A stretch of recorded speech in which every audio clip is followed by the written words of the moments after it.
ওই মুসা নবী কি ছোট না বড়? চারজন নবী বিখ্যাত।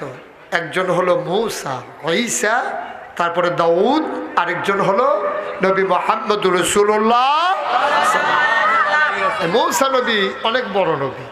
আল্লাহ তাবারক ওয়া তাআলা দুনিয়ার ভিতরে যত নবী পাঠিয়েছেন সবার মেজাজ মর্জি দিয়েছেন দুই রকম। একদল হলো জালালি, আরেক দল হলো জামালি। একদল হলো নরম, আরেক দল হইল গরম। সবচেয়ে গরম নবীর নাম হইল মূসা। সুবহানাল্লাহ বলবেন না? উনি খুব রাগী ছিলেন। কাসাসুল কোরআন, কাসাসুল আম্বিয়া, দুটা কিতাব আছে নির্ভরযোগ্য কিতাব। সেখানে এসেছে মূসা নবীর জীবনীতে এসেছে, মূসা আলাইহিস সালাম যখন রাগ করতেন, ওনার তো রাগ ছিল, তো ওনার গায়ের পশমগুলা এই তার কাটার মতো আলপিনের মতো দাঁড়াই যেত।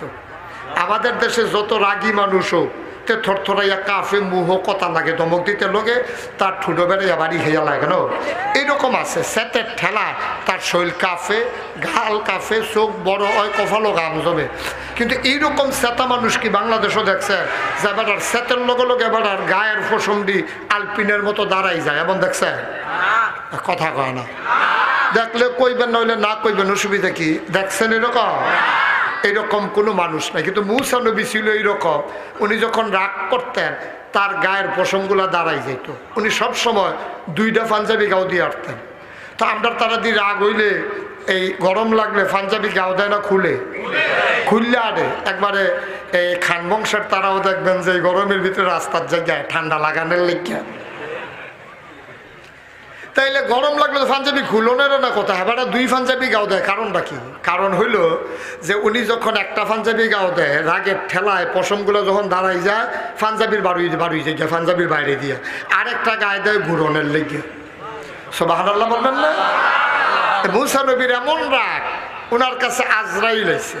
আজরাইল কই গেছিল, যাইতে সময় মনে করছে নবী যখন, এবার ওর লোক একটা দেখা দিয়া যায়। তো এই কথা মনে করিয়া যখন গিয়া ঢুকছে, মূসা আলাইহিস সালামের সামনে দাঁড়াই দিছে। গিয়া কয় কেমন আছে? কয় আসি তো ভালোই, কিছু কইবা না? কয় কি কমু, আইলাম তো জিগাইলাম কেমন আছে। কয় যাইতে হইন না, যাইও। এখন মূসার কাছে দিয়া যখন যাইতে ঠাস করে দিছে এক থাপ্পড়, চোখ খুললা ফুটে গেছে জমিনে, টোহাইয়া উঠটা লিছে দৌড়। আল্লাহর সামনে গিয়ে সোহ হাত দিয়ে এটা লইয়া খেলে রয়েছে। আল্লাহ কয় কি তারা এখন হাত দিয়া রাখছত কেড়ে? কয় যে এটা আসিল এটা নাই। কয় হেয়া তো কিতা? কয় এখনো আসিল যে এটা সেইটা। কয় এই কাম তোরে কেডাই করছে? কয় তোমার মুসাইদ করছে। কয় তুই কিতা করছ? কয় আল্লাহ হারাম। অকারে গিয়া খেয়েছি, কিচ্ছু কইছি না, বলে ভালো রে বিল্লা আমার। কয় যাইতে হইনা যে গেছি, পরে ঘি চালাইছে। কয় তুই কিচ্ছু করছ? তা কয় জি না। কয় কিছু সালাম টালাম দিসলা নি? কাল্লা এটা তো মনে নাই। কয় জানটা যে লই আইছে আলহামদুলিল্লাহ পড়ো 33 বার। জানটা যে লই আইছো তাইলে পানি আমার মনে করো মুসার মতো নবীর সামনে গিয়ে সালাম দিতে মনে থাকে না, আবার এসে বিচার দিতে এখন হেরো জানতে কার সামনে গিয়া কিতা করে বইছে? সালাম না তো তুই গেছ কীর্তি হেন? সুবহানাল্লাহ কয় না রে? এই মূসা নবী গরম নবী। এই মূসা আলাইহিস সালাম তুর পাহাড়ে গিয়ে আল্লাহর সাথে কথা বলতেন। রওনা দিছে তুর পাহাড়ের দিকে। যাইতেন উনি একটা জঙ্গলের ভিতর দিয়া, খুব মনোযোগের সাথে শুনেন, জঙ্গলের ভেতর দিয়ে তিনি তুর পাহাড়ে রওনা করছে। পাহাড়ে উঠে গিয়া তিনি একটা পাথরের আড়ালে দাঁড়াইয়া কথা বলতেন। সুবহানাল্লাহ বলবেন না? তো যখন জঙ্গলের মাঝে দিয়ে রওনা দিছে, দূরের থেকে তাকাইয়া দেখে ওই রাস্তার উপর একটা হরিণ দাঁড়াই রয়েছে। কি কি? একটা হরিণ রাস্তার উপরে দাঁড়াই রয়েছে। মূসা আলাইহিস সালাম মনে করছে হরিণটা বোধহয় আমারে দেখছে না, এই জন্য বোধহয় দাঁড়াই রয়েছে। তো মূসা আলাইহিস সালাম কাছে ইয়া গলা জাড়া দিছে। হরিণে আরো শক্ত ইয়া দাঁড়াইছে। মূসা মনে করছে কি তারে, হরিণ তো মানুষ দেখলে দাঁড়ানোর কথা না, এটা দৌড়ে না দিব। মূসা আলাইহিস সালাম কাছে গেছে, গুজে জাড়া দিছে গলা। হরিণ আর যায় না, সামনে গেছে। পরে হরিণের জবান খুলে গেছে, ডাক দিয়া মূসার সালাম দিয়ে ফেলছে। সুবহানাল্লাহ বলবেন না? মূসা আলাইহিস সালাম কয় ঘটনা কি? কয় সকাল থেকে দাঁড়িয়ে রয়েছে, আপনি আইতে এত দেরি করে? কয় ঝামেলা আছে না, সাইডে আউন লাগে। কি ঘটনা কি? কয় মূসা, আমরা তো এই জঙ্গলের ভিতরে থাকি, আমরা নিকৃষ্ট প্রাণী, আল্লাহ আমাদেরকে অবলা প্রাণী বানাইছে। এই জঙ্গলের ভিতরে আজকে অনেক দিন হয় বৃষ্টি হয় না। জঙ্গলের ভিতরে একটা খাল ছিল শুকাই গেছে, পুকুর ছিল শুকাই গেছে। এখন আমরা তো খালের পানি খাইতাম, পুকুরের পানি খাইতাম, পানি তো খাইতে পারি না। আমাদের ভিতরে যারা মা, এই প্রাণীদের ভিতরে মায়ের বুক পর্যন্ত, দুধ পর্যন্ত শুকাই গেছে। প্রাণীগুলো মারা যাবে দুধের অভাবে। ও মুসা, তুমি একটা কাজ করো, তুমি তো আল্লাহর সাথে কথা বলতে পারো, তুমি একটু কাজ করো, যখন তুমি আজকে তুর পাহাড়ে কথা বলতে যাবা, তুমি দয়া করে আল্লাহকে একটু বলে দিও তো, আল্লাহকে আমাদেরকে বৃষ্টি দেবে নাকি দেবে না, এই কথাটা একটু জিগাইও। সুবহানাল্লাহ বলবেন না? মুসা কয় ঠিক আছে, যাইতে আছি, এটা নিয়ে টেনশনের দরকার নাই, আমি গিয়েই জিজ্ঞেস করব। এখন মুসা গিয়ে তুর পাহাড়ে পাথরের আড়ালে দাঁড়াইছে। এমন সময় আল্লাহ তাবারক ওয়া তাআলা ইশারা দিছে, এই মুসা কথা শুরু করো। মুসা আলাইহিস সালাম কয়, আল্লাহ আপনি কি শুরু করছেন? কোন ব্যাপারটা? ওই যে জঙ্গলের প্রাণী সহ আমার কাছে বিচার দিছে, আপনি বৃষ্টি দেন না, হারা পানি ফাইতে আছে না, সব প্রাণী মারা যাইতে আছে, আপনি যে বৃষ্টি দেন না, হারা কি আর কল সাপ দিয়ে পানি খাইতে পারে না বালতি দিয়ে তুললে পানি খাইতে পারে? আপনি বৃষ্টি না দিলে তো সব পানি মারা যাবে, এখন কি করা? আল্লাহ কয় ঠিক আছে, তুমি তাদেরকে বলে দিও বৃষ্টি দিয়া দেবো। কয় না, বৃষ্টি দিয়া দিবেন কইলে তো হইতো না, দিবেন দিবেন করে কয়দিন হাত ধরেও তো হয় না। আপনি রমিতেই করেন, আপনি পুরা নমুনা ধরালায় এরপরে করতে বাতাস আইয়া সেটা উড়াই লইয়া জায়গা, আমরা তারা রাস্তাঘাটে ধুলা বালিয়ে শেষ, একটা ফোটা বৃষ্টি নেই। আপনি কবে দিবেন বলতে হবে, শুধু দিবেন বললেই হবে না। সুবহানাল্লাহ বলবেন না? যখন এই কথা বলছে, এবার আল্লাহ ডাক দিয়া কয়, মুসা রে, বৃষ্টি হবে, তবে 100 বছরের আগে না। কয়শো বছর? মুসা কি খুশি না বেজার? মুসা আলাইহিস সালাম কথা কইয়া কথা চুপ করে বইয়া রয়েছে। আল্লাহ কয়, কি কথা কইতা না? কয় না, যে একটা কইছো এটাই সারব, আল্লাহ জাগিতে আছি। মুসা আলাইহিস সালাম খুব রাগ করে রওনা দিছে, মনে মনে দোয়া করতেছে, আল্লাহ হরিণটা যেন সামনে না পড়ে। আল্লাহর কি কুদরত, আইয়া দেহে হরিণটা খেয়ে রয়েছে। মুসা মনে করছে ভিতরে যে কোনো ইচ্ছা যে জ্ঞান নাকি, হরিণের সামনে দিয়ে গিয়ে দাঁড়াই রয়েছে। হরিণে ডাক দেয়া কয়, কি মুসা লুকোচুরি করতেছে কেন? কি খবর? খবরটা কইয়া যাও। কয় হুননের মতো না। কই জিজ্ঞেসলা না? আরে ফইলেও তো জিজ্ঞেসলা। তো কয় কি কইছে? কই যে এটা কইছে তুই হইন না, লাভ নাই, আমি মুসা নবী তো খুশি হইতে পারি নাই, তোর তো ফইলে নাই। কারে কি কইছে এটা কও না। কয় না, শোনার দরকার নাই তো তোর। তোমার দরকার কি? আমারে তুমি আল্লাহর কাছে জিজ্ঞেস, আল্লাহ যেটা জবাব দিছে এইটা না কইবা, তোমার নিজের তো কোয়ার দরকার নাই। আল্লাহ কি কিছু বলে নাই? সুবহানাল্লাহ বলবেন না? আল্লাহ তো কইছে, কিন্তু যেই কথা কইছে এটা তুই শুই না, শান্তি পাবি না। কয় কেন? আল্লাহ কি বলছে বলো না। কয় যে আল্লাহ বলছে 100 বছরের আগে বৃষ্টি হবে না। সুবহানাল্লাহ বলবেন না? হরিণ কয় আলহামদুলিল্লাহ। হরিণ কি কয়? হরিণ কি কয়? হরিণ কালাম। মুসার রাগ কমছে না বাড়ছে? মুসা কয় চুপ, দাঁড়িয়ে থাকবা, দৌড় দিবা না। তুই কি বুঝছি আলহামদুলিল্লাহ কইসত, কই আর পরে যাইবি বেড়া? 100 বছর পরে বৃষ্টি তুই থাকবি? কয় না। কত নায়নাত করে থাকবো, ফলামাইয়া থাকবো? কয় না। তো তুই আলহামদুলিল্লাহ কইসত কীর্তি? হরিণ ডাক দিয়া কয়, ও মুসা, আমাদের প্রতি মায়া বেশি কি তোমার না আল্লাহর? কথা কয় না কার? ও মুসা, আমাদের প্রতি মায়া হইল বেশি আল্লাহর। তুমি এত মায়া দেখাইতে যাইও না, তুমি হইলা মুসা আর আমার আল্লাহ আমার রব্বে কারীম। তাফসীরের ভেতরে এসেছে আল্লাহ মায়াটাকে 100 ভাগ করেছেন, 99 ভাগ মায়া সবটা আমার আল্লাহ তার নিজের জন্য রেখে দিয়েছে।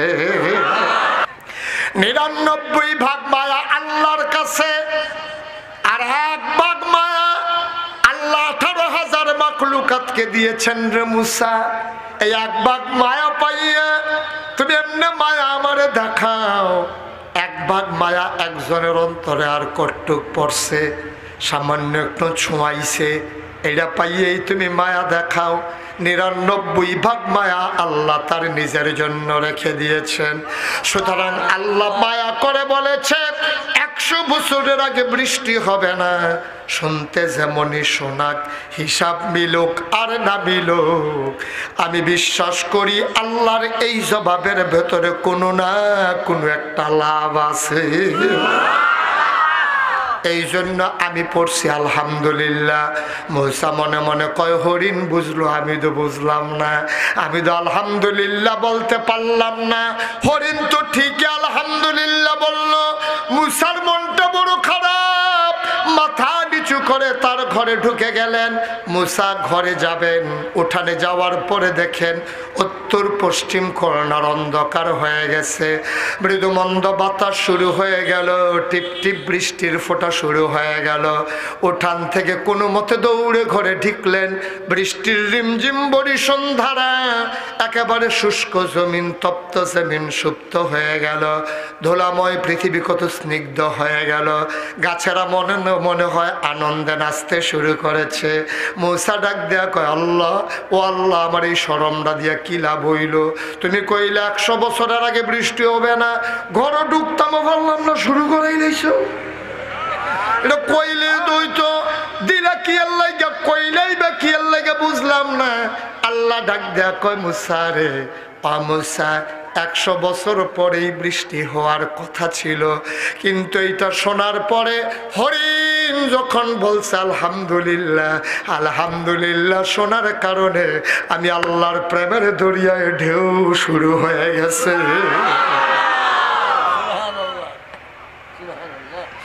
লা ইন শাকারতুম লা আযীদান্নাকুম, নিয়ামত পেয়ে যদি শুকরিয়া আদায় করবি, শুকরিয়া আদায় করতে দেরি রে, আমি আল্লাহ নিয়ামত দিতে দেরি করি না। হরিণ যখন বলছে আলহামদুলিল্লাহ, আমি মিকাইলকে ডাক দিয়া বললাম, মিকাইল, যাদের এখন পানির দরকার তারা শুনলো বৃষ্টি হবে 100 বছর পরে। শোনার পরে আমি আল্লাহর ফায়সালা মানতে গিয়া কয় আলহামদুলিল্লাহ। যে হরিণ 100 বছর পরে বৃষ্টি হবে শুনে আলহামদুলিল্লাহ কয়, যা যা যা, আমি আল্লাহর কুদরতে ও এলাকার উপর দিয়া 100 বছর পরের বৃষ্টিটারে আগাইয়া এই মুহূর্তে বৃষ্টি দিয়া দে। আল্লাহ পারে নাকি পারে না? আল্লাহর এই ক্ষমতা আছে নাকি নাই? আল্লাহ কয়, বান্দারে শব্দ আমিয়ে দিলাম, তোরে আমি মানুষ বানাইলাম, নিয়ামত দিয়ে তোরে ভরপুর করে দিলাম, মাথার উপরে আকাশ দিলাম খুঁটি ছাড়া, জমিন দিলাম তোরে সমতল করে। ও বান্দা, তোর জন্য আমি কি না দিলাম। পৃথিবী যেন হঠাৎ করে নড়ে চড়ে না ওঠে, কেঁপে কেঁপে যেন ধ্বংস হয়ে না যায়। জায়গায় জায়গায় আমি পেরেক মেরে দিলাম। তুমি যদি বলো পেরেক কই, আমি বলবো মাটির নিচে। তুমি যদি বলো পেরেকের মাথা কই, আমি বলবো খাগড়াছড়ি, বান্দরবন, রাঙ্গামাটি, ময়নামতি ক্যান্টনমেন্ট। তুমি ঘুরে ঘুরে দেখো, ওই যে বর্ডার বেল্টে পাহাড়ের সারি, আল্লাহর কোরআন কয় এইগুলা পাহাড় না, এইগুলাই হইল পেরেকের মাথা। আমি আকাশ দিলাম খুঁটি ছাড়া, জমিন দিলাম সমতল করে, পেরেক মেরে খুঁটি বানিয়ে দিলাম, পাহাড় দিলাম পেরেকের মাথা করে। ও বন্ধু, তোমাদের পাশে দিয়ে কুলু কুলু বেগে বয়ে যাওয়া নদী, নদীর ভিতরে পানি, পানির ভিতরে মাছ, নদীর কিনারে গাছ, গাছের ভেতরে ফুল, ফুলের পরে ফল। ও বন্ধু, নারিকেল গাছের মাথায় ডাব, ডাবের ভেতরে শরবত, আখের ভেতরে রস, সিজনালি ফল সব আমি তো দিলাম। কও সুবহানাল্লাহ। সব তো আমি দিলাম রে বাল্লা, সব তো আমি দিলাম, সব তো আমি দিলাম রে বাল্লা। তোরে আমি এত কিছু দিলাম, এত সোনার মানুষ বানাইলাম, তোরে আমি আকল দিলাম, জোড়ায় জোড়ায় বানাইয়া স্বামী স্ত্রী বানিয়ে দিলাম।